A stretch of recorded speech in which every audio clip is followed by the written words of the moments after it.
Welcome to the Branding Room Only podcast, where we share career stories, strategies, and lessons learned on how industry leaders and influencers have built their personal brands. Now, let's get started with the show. Hi, everyone. Welcome to the Branding Room Only podcast, where I speak to innovators and excellent people and influencers about their personal brands. And I'm super duper excited today to have someone who is not just an innovator, not just one of my favorite people, but she is a change agent. Let me tell you about her. Her name is Kori Carew. She is the founder of Bridge 68 LLC. She's a TEDx speaker. She's the keynote speaker and writer and the creator of a national collaborative, The Belonging Project, which nationally supported advancement of diversity, equity, inclusion, and belonging during the pandemic. She's a former litigator and law firm partner. She's a former Big Law chief inclusion and diversity officer. And more importantly than all of that, she's my friend. Hi, Kori. Welcome to the Branding Room. Thank you for having me on this amazing program that you've gifted the world. Aw, thank you. Thank you for creating this, and with each session giving us just amazing conversations and nuggets. I'm so grateful for you, Paula. Thank you. Well, speaking of amazing conversation and nuggets, I have a question for you. Okay. What does personal brand mean to you? How do you define your personal brand? Oh, I think of branding the same way I think of feedback, which is that it's how the environment is interacting with you. And it's what the environment is reflecting back to you about how they're interacting with you. I think a lot of times we think of it. I mean, there are great definitions out there. I think, is it Bezos that says it's what people say about you when you're not in the room? Mm-hmm. I love that one. But all in all, I think it just sums up to being feedback about how the world is interacting with you, how it's receiving you, how it's perceiving you. That's how I think of branding. Okay, well, with all of that, how would you describe yourself in 3 words or phrases? How I would describe myself. So one of these is going to be a word I chose, and then the other 2 is going to be words other people have reflected back to me. Okay. So the first I would say is curious and learner. And I would pick that too, because I think I am that. I'm a very curious person. I'm very learning oriented. I'm an admitted nerd, and I'm quite okay with it. The other, I would say, that has been reflected back to me, intense or passionate. Mm-hmm. People tend to use 1 or 2 of those depending on the interactions. And then the third that I will choose, because I think it reflects the lifelong journey that I'm on, is that I'm a walking contradiction. In the sense that I'm a feminist. I've been a feminist since I was 7, but I'm also sexist. Like there's certain things I just expect my husband to do because he is a boy and he should do those things and I should not. I am a Jesus lover who in one moment can break down in tears, worshiping and praising, but I have a cussing problem. I'm passionate about leadership. Mm-hmm. And yet still I'm imperfect and I've made so many mistakes. And I sometimes stay up thinking about the people that I've impacted. I'm extremely sensitive and empathetic and pick up the emotions of other people and will cry at a dime. But I'll also fight. I'll fight in a minute. Like I'll fight people 3 times my size very, very quickly. So when I think of that, I think there was a time in my life where I felt as if those contradictions were a problem. And as I've grown older, I've just leaned into it and accepted that I am all of those things and it's okay. Yeah. So, I was like, where's she going with this? But I like that. I think at some point we all walk in contradictions, but we don't always walk in the sunshine with our contradictions. Right? That there's a lot of, this is what I'm going to say, not necessarily this is what I do. And so I love like you bringing up the alignment in the light. You know, we could go on for days about this in terms of how that impacts leaders and how we as a country navigate that often. But I love that you started us off with that. So tell me this, do you have a favorite quote or mantra that you use to guide you? I do not. Mm-hmm. I do not. I mean, I think there's certain things that I hold on to, that I refer to. I wouldn't have a favorite, but in fairness, if you ask me the same thing about food, wine, even bourbon, which I love, anything, I have difficulty coming up with a favorite artist, anything. Maybe it's a symptom of the fact that I don't want to choose. Mm. There are things that I lean to in seasons. There are scriptures Mm-hmm. that I lean to, and definitely, I joke about this with my dad, that my dad doesn't know how to answer a question without giving you an African proverb. Like, everything is a proverb and everything is a story. So I have a list of things that he has said over my lifetime Wow. that I hold on to, that I refer to. Really? But yeah. But one of them that lately I've been leaning on more than others is this thing he told me, that he said my grandmother told him, and I'm going to translate it to English, Mm-hmm. not the way he originally told me, that she told him in Creole. Mm-hmm. But essentially, that when you meet a man, you never leave him worse than you found him. Mm. If the person is good to you, Mm-hmm. great. Mm-hmm. If they try to harm you, you don't try to harm them. You walk away. But regardless of what you do, you don't leave a man worse than you found him. Mm. At the As, very least, you leave as it your intention. neutral. So Huh? as your intention, right? Like that's what your Yeah. intention is. I hear that. I definitely had some additional thoughts. So I was like, yes, I do. And it was like, first of all, I mean, I told you I like to fight. right. I was gonna say, maybe that's what you just catalyzed it for me, because I was like, I definitely feel like I could. But anyway, okay. Yeah. So perhaps you'll go in the same vein of not wanting to choose a favorite, but I'm going to ask anyway, which is, Kori, do you have a hype song, something that you use to sort of give the people, like when they're going to get full Kori, this is a song that's playing in your head, or if you need to pick yourself up, this is a song you play to do so? I don't have a hype song, but I do have, like, I have a playlist that says Battle in the Valley, and I have a Mhm. playlist that says Celebration Praise, and I have a playlist that says I'm on the dance floor when I'm 70. uh, but I think every once in a while, I need to listen to Lose Yourself by Eminem. Mhm. Like, every once in a while. And it's just the beat of it gets me moving. And the words, including the cuss words, are like, we're not Yeah. going to lose this moment. It's Mhm. once in a lifetime. Mhm. As you know, in June of 22, I lost my mom. And in her memorial in Abuja, they sang, the praise team, one of the songs they sang was Goodness, Goodness of God. All my life you have been faithful. That one by CC Winans. Yeah. And then when we were in Freetown at the funeral, they did it again. And for some reason, that song has been my song Mhm. since June 2022. It's almost like a promise. Mhm. Mhm. I think that would be the closest to a hype song right now. And I'm sure that would change because I I go mean, through seasons. yeah, no, and I love that you, number one, refuse to answer my questions.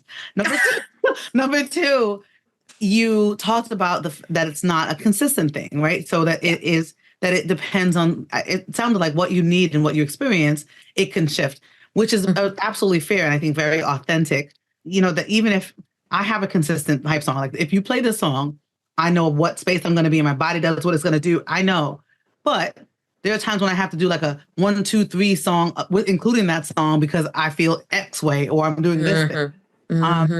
And I think you're the third podcast guest who has used Eminem "Lose Yourself." So I might have to send him a note and be like, "Listen, you clearly need to give me right to the song." So Are we all Gen Xers? um, no, no, Ah, that's fascinating. yeah, it's a good across the board hype song, and I think the audience knows, although they haven't experienced, or maybe only a couple times. I do love a cuss word. I'm a Brooklyn girl through and through, and every now and again, I'm like all of the words, and I don't feel bad about it at all. It is what it is. Another one that picks me up is Hamilton. Not throwing away my shot. Yes. Yep. And then Running Out of Time.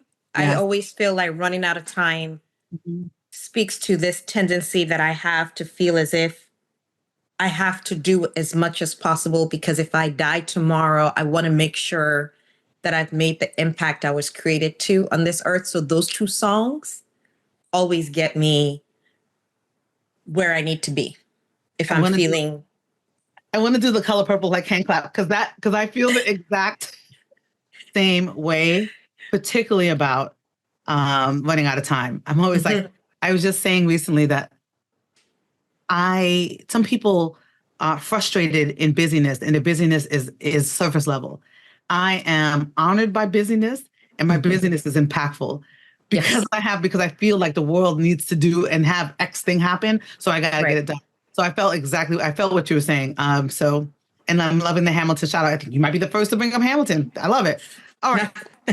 We've kind of weaved a little bit already into some of your backstory, but I'd love for you to tell me, where did you grow up? Which I know was a complicated answer. And how did that shape you? So I grew up in Maiduguri, which is a town in the northeast of Nigeria. I was born in Canada, then we moved to the US. And when I was 4 years old, we moved to Nigeria. So I grew up in Nigeria. Mm-hmm. It's what I know. My family's not from Nigeria. They're from Sierra Leone. Mm-hmm. So I am technically, by all the patrilineal rules, I am Sierra Leonean. Mm-hmm. My children, though, think that we're Nigerian, which is hilarious. And I'm like, don't let your late grandma hear you. But anyway, they think they're Nigerian. And I love it. I love it. I love my Nigerian peeps. I blend in with them. So I grew up in northern Nigeria. Mm-hmm. And it shaped me in many, many ways. I think, you have that experience where you look like everyone. Well, not everyone. You look like a large percentage of the population, mm-hmm.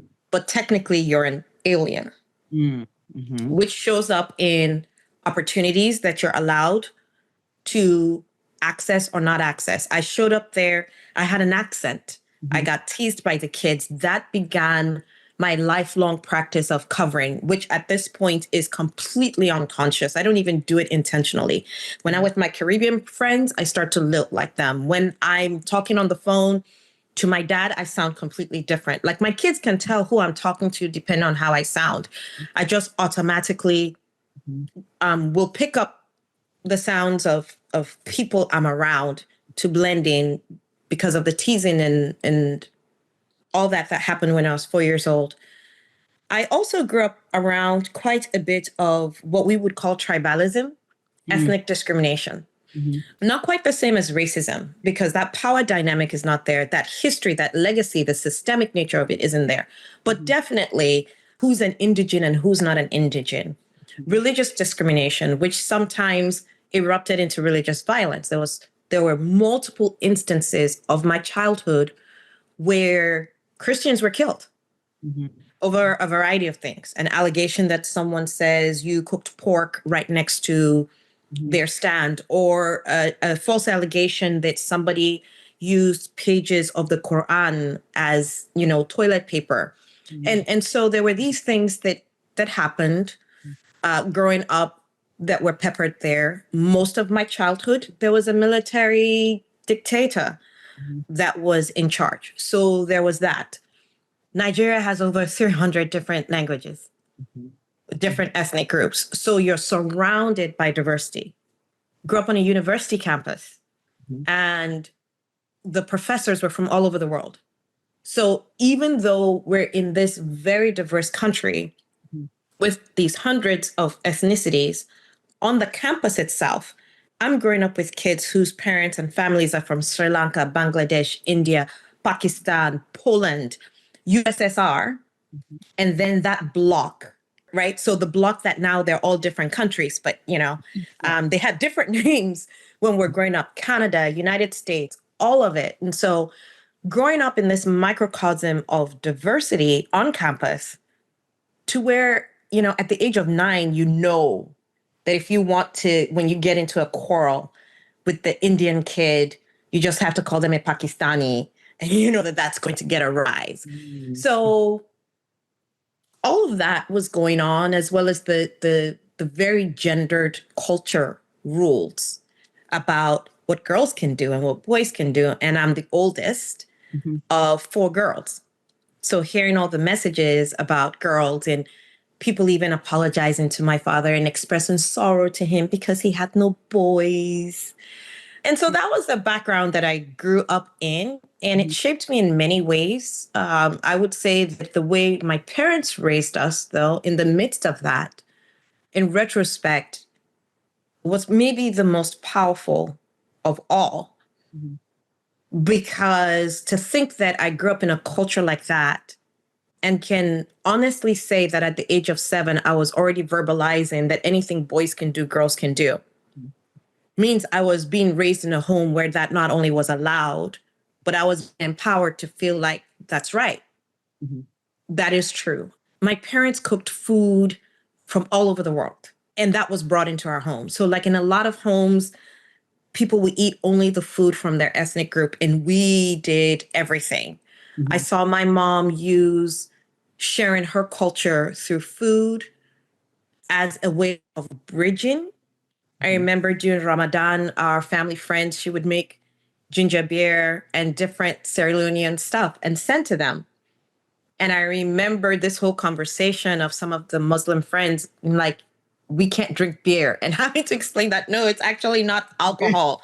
Ginger beer is not alcohol. And then it becoming a tradition because they looked forward to it every year. And I think all of those things shaped my sisters and I in ways that we're not conscious of at the time, but you can see in retrospect, is that they really modeled how to navigate being different in an environment where you're surrounded by differences and helping people build those bridges. Because that's what my friend groups ended up being. I ended up being the person who brought different kinds of people together. And here we are. Now I get paid to do that. Yes, we're getting to that. So tell me, from all the bridges you built in Nigeria, although I'm going to tell you that there's definitely going to be at least one person who's going to be like, she didn't mention the fact that she was truly Canadian because that's where she's born. I guarantee you. I guarantee you that I get messages all the time. I'm telling you, they're going to be like, first of all, she's Canadian. But anyway. She's Canadian. I know. Right. How did that bring you to studying law? And tell us about that path through the legal space and now navigating inclusion and wanting people to do better. Yeah. So honestly, I don't know if I would have ended up becoming a lawyer, but for a professor of mine in college. It's so super weird. I came to the US. I started university in Nigeria as an electrical engineering major. Hard sciences, that's all I'd ever done. That's all I knew. And the way the education system is in Nigeria, you know, if in secondary school you take hard science classes, you can't really switch. The only non-science class I had taken for the last 3 years of secondary school was English. So not history, not social science, no, nothing. But my very first semester, I was a research assistant for this professor, and I was helping him. And we would get into these conversations about foreign policy and international relations. And I had a million opinions because, as you know, I'm quite opinionated. And I would talk about all kinds of things, including the World Bank and IMF and all these programs that they claim are supposed to be helping developing countries, but really were crippling the economy and the hypocrisy of Western countries and just all these things. And he started saying to me, you should study political science. And I remember saying to him, like, nobody sends their kid to America to study. Like, that doesn't even make any sense. What job am I supposed to have with a political science degree that's going to help me take care of my family? They sent me here to be an engineer, and here you are talking about something else. But it ended up being, I started taking these additional classes to fill in hours. When I had hours to fill because they only offered X number of math classes for my major, they allowed me to design my own major. I said, okay, if I'm going to do this political science thing as a second major, I want to design it. And they allowed me to design it. Worked with the professor. We designed it so that I could focus on the politics of development and underdevelopment, whether it's on a national level or an international level. What causes some groups to be rich and some not? What causes some nations to be first world nations and others to be third? world hegemony, international relations, all of that. So they let me design that. And it was in that process when I was learning more about the United States. Mm-hmm. And what this professor did was amazing. He felt like one of the first things we need to do in understanding American foreign policy is understanding how we treated the Native Americans. Mm-hmm. That's where he had us start. Mm-hmm. And understanding the ways in which communities of color and race has been treated. Mm-hmm. And in that process of understanding America, it was so clear to me that democracy hinges on the legal system. Mm-hmm. People talk about going off to wars, and every Veterans Day and Memorial Day, we will say things like, and we will post on social media, we will say, but for them, we wouldn't have our freedoms. Mm-hmm. But for lawyers and the Mm-hmm. legal system, we wouldn't have our freedoms. And the way in which this country was designed for those checks and balances, I saw very clearly this is what distinguishes between the United States and nations that have fallen into chaos, dictatorship, whatever. And so I started having an interest in the law. And my home country, Sierra Leone, was going through a brutal civil war, losing family members. And I started thinking, I want to be a human rights lawyer, but I also want to be an engineer, and I don't want to have to give that up. And I had declared a major in math with minors in physics and chemistry, hoping to transfer to continue this engineering journey, which I started. I started as an electrical engineering major in Nigeria. So long story short, I ended up going to law school. I follow a boy around. I didn't become a human rights lawyer. I didn't become a civil rights lawyer. I didn't become a prosecutor. I didn't become a lawyer for legal aid. I am going in the order of my top choices because working at a law firm was not on the list. And God knows if I wasn't going to work for a law firm, if I had to work for a law firm, it was going to be a plaintiff's law firm. That was number 5. I did none of those things. I became a defense lawyer and I've been defense side ever since. Mm-hmm. And that's how I became a lawyer. Yes. It was not planned. I tell people often that there's no line, there's no straight line anywhere in your life, and there's no plan that is like direct, right? There's always mountains and valleys and rocks and barriers and slides and all that kind of stuff. So you went from practicing the law and then navigating diversity and inclusion within the law firm to now having your own consultancy and speaking company, et cetera. Tell me, what is the thing that drives you in doing this work of navigating inclusion in organizations and with leaders to do what you do? I think my central tenet driving is this idea that there isn't a single person on earth that we will ever lock eyes with. Or at least for faith perspective for me, that God has created, who is not immensely loved and deserving of belonging, of equity, of justice. That is the through line, that we each come with an immense amount of potential, that the rules of this world somehow dim in many ways, and that this journey is about polishing and varnishing and removing those layers so that we shine, that we are deserving of a fierce, awesome life, and that there are things that get in the way of that. And what drives me is I want to be part.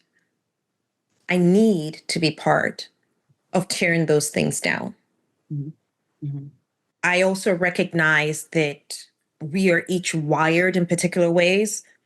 When I talk to my childhood friends and they say things like, oh, you've always been this way. Don't you remember when I used to get bullied and you would fight for me? I'm like, I don't remember that. or don't you remember when this happened and you spoke up for me? I don't remember that.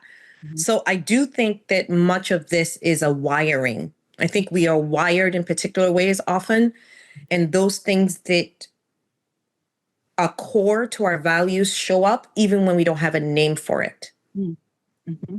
And I didn't have a name for it. I became a lawyer, and only after, in the process of making a pivot to doing diversity work, when I was trying to figure out, are you really going to walk away from being a law firm partner? Are you really going to walk away from this? Is realizing, no, what you are is an advocate. You're an advocate for people, and going to court and trying cases is just one form of that. There are other ways that you can advocate for change and be part of creating change for other people. And that freed me. That freed me to say, I don't have to practice law in order to do that. And that's been how that came to be. And that's what drives me. And even in the work that I'm doing, I get so excited when I'm talking to a potential client and they're telling me what their issues are, and I'm helping them solve a problem. Even if the solution to that problem is, I really think you need a such and such analysis, and I don't do that work, but here's who does. You really need somebody to help you with your branding. I can give you some tips, but let me tell you who's amazing at that. My friend Paula. Even if I'm not the person to solve it, I get so much joy when I get off the video and I feel like I helped somebody solve a problem, a people-related problem. And that fills my cup. So talk to me about your work with leaders and organizations, and how does it work? So if I'm calling you, and I'm saying, what? Everybody's terrible here, and I don't like it. Fix us, Kori. What is the nature of the specific work that you do with organizations? And I think, because I know that is vast, maybe focusing on what you particularly love to do with organizations, and what What do I particularly love to do? So the work is vast, like you said. And I think about, when I was in-house versus out, and it's even vaster, if that were a word, when you're in-house, because you're wearing so many different hats. A key part of what I do, I describe it as equipping and empowering people. A lot of times people think the DEI person is going to come and give you the silver bullet. I used to refer to it when I had just left litigation. I would refer to it as the fen-phen diet. Like, people want the fen-phen diet. They know they want to lose weight, but they just want you to give them a pill that will make it happen. That is not what we do. What we do, though, is I'm going to help you understand what the challenges are. I'm going to help you understand what the obstacles are. I'm going to help you develop the strategy to get there, but you have to do the work. So a component of what I do is developing that strategy. A component of what I do is equipping and empowering you, whether it's through training or coaching on how to get there. A component of what I do is accountability, especially when you're in-house, which is the part of this job that is perhaps one of the scariest, and the part that people do not like the most is when the diversity person has to say, hold up, we're not really about to do that, are we? And here's why that's a bad idea. Especially in law firms where people feel like, I'm the partner, I get to say how this is. And you're like, actually, you literally pay me to tell you no. And so the work is that combination of empowering and equipping and challenging, but doing it in a way that gets people to move individually and organizationally. And the work has these two components of the systemic and the individual. And as you can imagine, oftentimes people would prefer to focus on the individual, which is a very American thing. It's a very American thing.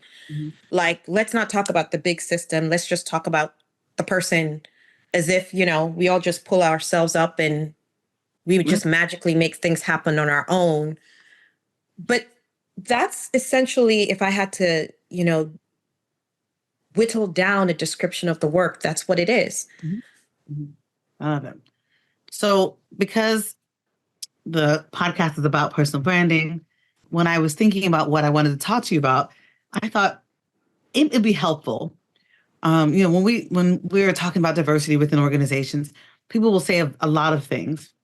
And one thing I find that resonates a lot, which I was surprised by, is the ego of it all when you don't do this well. So I thought I would want to ask you about, what does it mean to be a leader, but not to prioritize inclusion in this day and age? And how can that impact your brand? To be a leader in this age, in a society where the world is increasingly smaller and increasingly diverse, is to be a leader who causes harm. Period. And we are in a space and time where people want to talk about diversity and equity and inclusion as if it's optional and as if it's a negative thing, without recognizing that when we fail to be inclusive leaders, when we fail to focus on being better leaders, effective leaders, and you cannot be better and effective without being inclusive in a world with diversity, you are actually sanctioning the causing of harm. Because we all don't come into the system, we don't participate in the system with the same level of privileges, rights, opportunities. By failing to be inclusive, you essentially ignore the needs of entire segments of people. And their needs are different because they're different kinds of marginalizations, different legacies, different histories. And so to be a leader that is not inclusive is to be a leader that is causing harm. We don't talk about it in those terms. Instead, we talk about in the positive, which is to be a more effective leader, you should be inclusive. But the converse of that is when you're not, it's not only that you're not as effective as you could be, you're actually harming people. And we don't want to talk about that harm because we have this weird relationship with guilt. We confuse guilt and shame.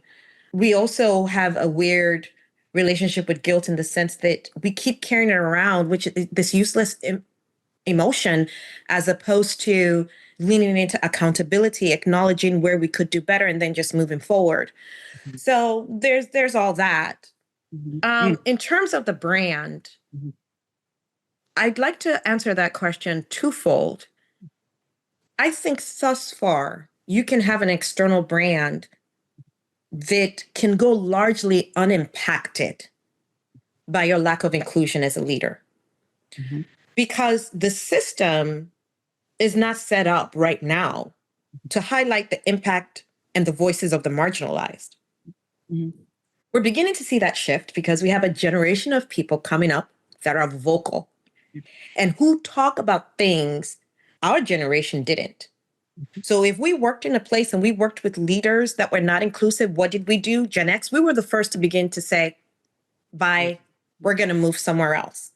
Then the millennials came and they were even more vocal and they're going to talk about the problems. Now we have a whole new generation that has no problem getting on Twitter, whatever it's called now, LinkedIn or some other place, and really calling out leadership for its failure to be inclusive, to be intersectional, to be equitable.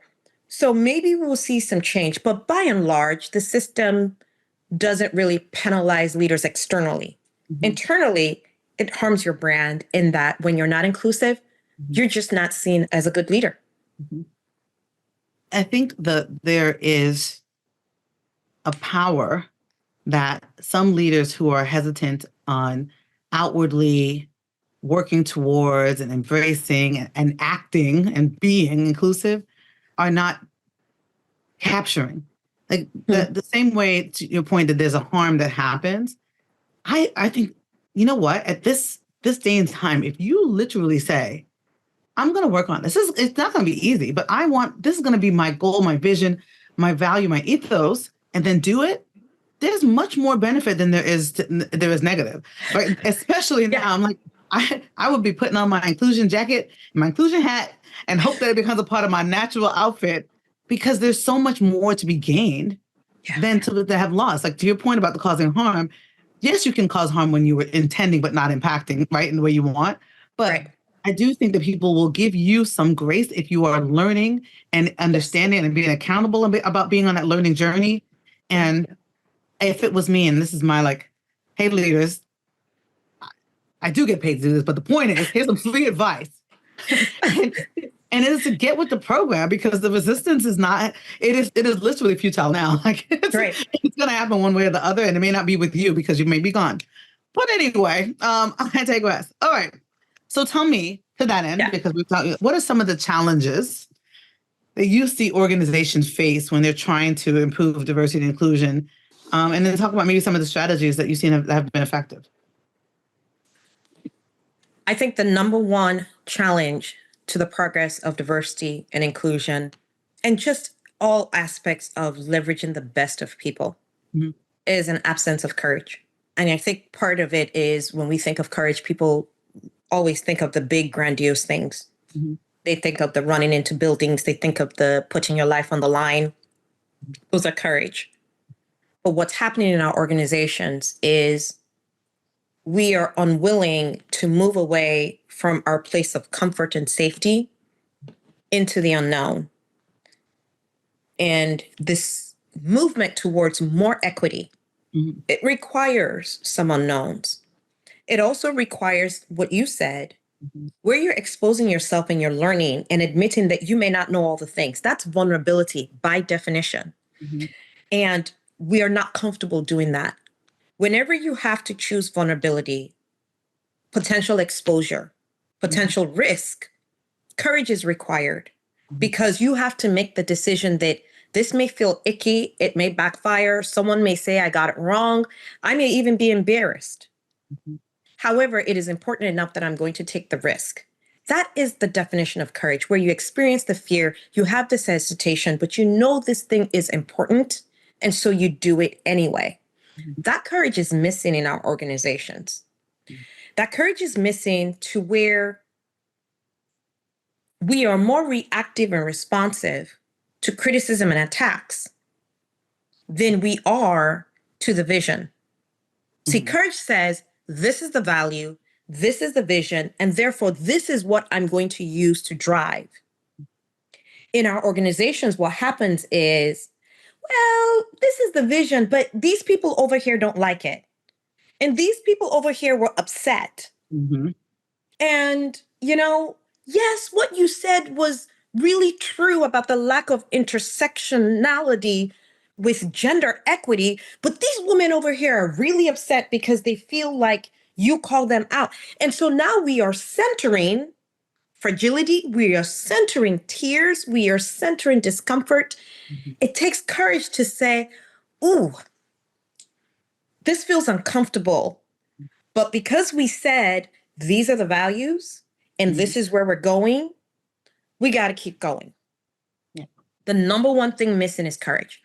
Because when we choose courage and we say, it's going to be messy, it's going to be uncomfortable, we're going to get it wrong, we're going to get egg on our face, I'm going to use the wrong word, someone's going to publicly correct me, and you say, no, but we're going to do it, then all the other things that are obstacles become easier to do. And then some of those other obstacles then become an unwillingness to disrupt the status quo. Because the status quo is working for some people. It's working for a lot of people. Or at least it's working in the ways that they believe matter most.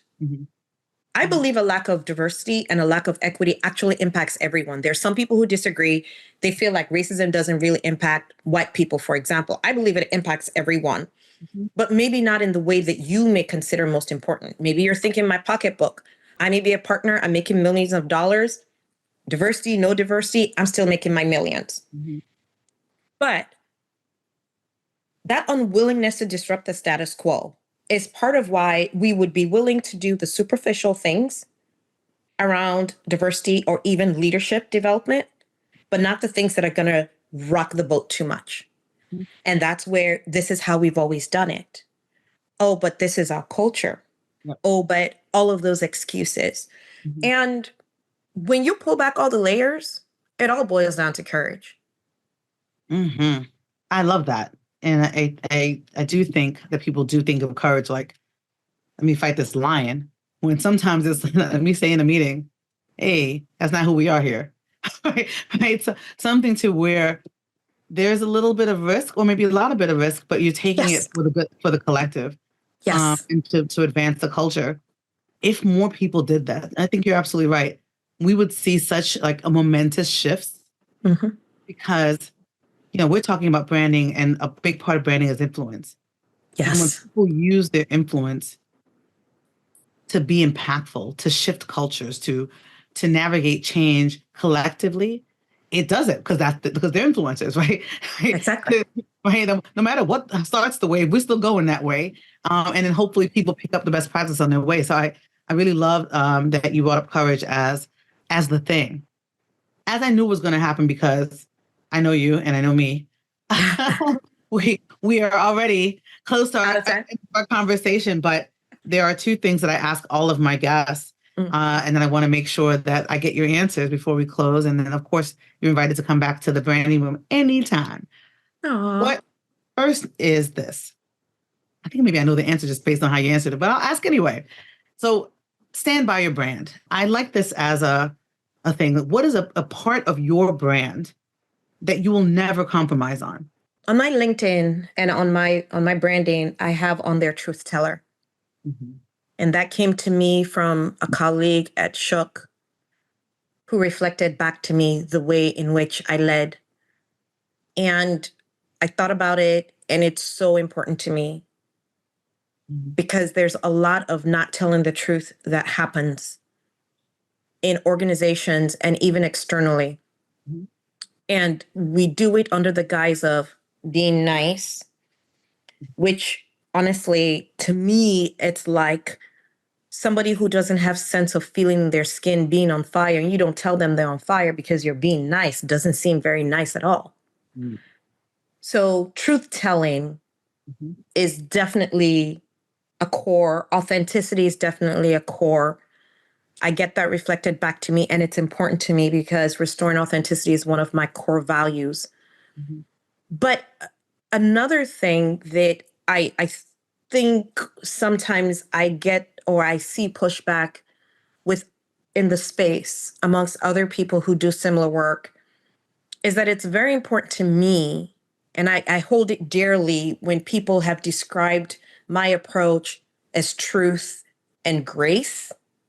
That is important to me, that I have difficult conversations with people that other people wouldn't even step into, that I create disruption in a room and people I've had discussions with managing partners where they are red in the face, angry, furious, but we walk away respecting each other. But that at the end of the day, I told truth, but with grace. And to me, grace does not mean that I coddle you. And grace does not mean, nobody will ever accuse me of coddling. If anything, I've been told I may be quite blunt and direct, which I don't apologize for. That's part of, the cultural difference that I bring. But for me, my faith teaches me that the definition of love is truth and grace. So when that got reflected back to me, it's like, yes, that's important to me. And I'm always going to hold on to that. Because I do believe the only reason I'm able to have conversations with people who ordinarily shut down or move white men, for instance, who a lot of people will treat like they're the problem. And I just have this way of being able to connect with them and get them to move. It's not just because of the truth, but it's also the grace that I'm never going to be the one who's going to shame or blame you or attack you, even if I am holding you very accountable and giving you some hard truths or translating something difficult. Is that what you thought my answer was going to be? I thought your answer was going to be truth telling because I know that is who you are. So, but I love the additional context and additional pieces on there, which kind of brings it to my last question, which is standing room only, and branding room only is a play on standing room only. And so my question for you is, what is the skill or experience or magic of Kori that would have a room filled to the gills and with standing room only because they want to experience it? What is that thing about you? I think the thing that they would want to experience is that they feel seen. I frequently will hear or read reviews where people say, I don't know about you, but I feel like she was talking to me. So, that I'm connecting with you. What I think that they are not necessarily coming in to see, but they end up getting, and I'm going to paraphrase the words of someone, is he said that I communicate in a way that makes you want to duck for cover, but also hug it up. That you're going to get pulled into this difficult thing and you're going to be like, oh, I can't believe we're doing this. But then you're going to be like, oh, we did this and it was important. And I feel good that we did it, even if I wouldn't have chosen this originally. And I think that's what it is, at least based on feedback that I get from people. That's what I hear back. And I appreciate that. I think that that is a fantastic way to close our conversation. Kori, how do you want people to stay connected with you and find out more about your work? I have a website. I am KoriCarew.com, just my name. I am on LinkedIn. In 2024, I am going to go back 5 years ago. I used to be so much better at LinkedIn. In 2024, I'm going to be more consistent about being on LinkedIn. I am on Instagram, so follow me there. I talk about food and my art. I love food, and clearly it's now part of my brand. I didn't realize that until recently when I was traveling. It is part of my brand now.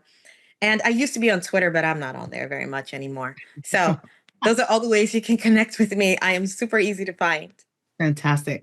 Kori, thank you so much for being a guest in the branding room. And everybody, tell a friend about this episode.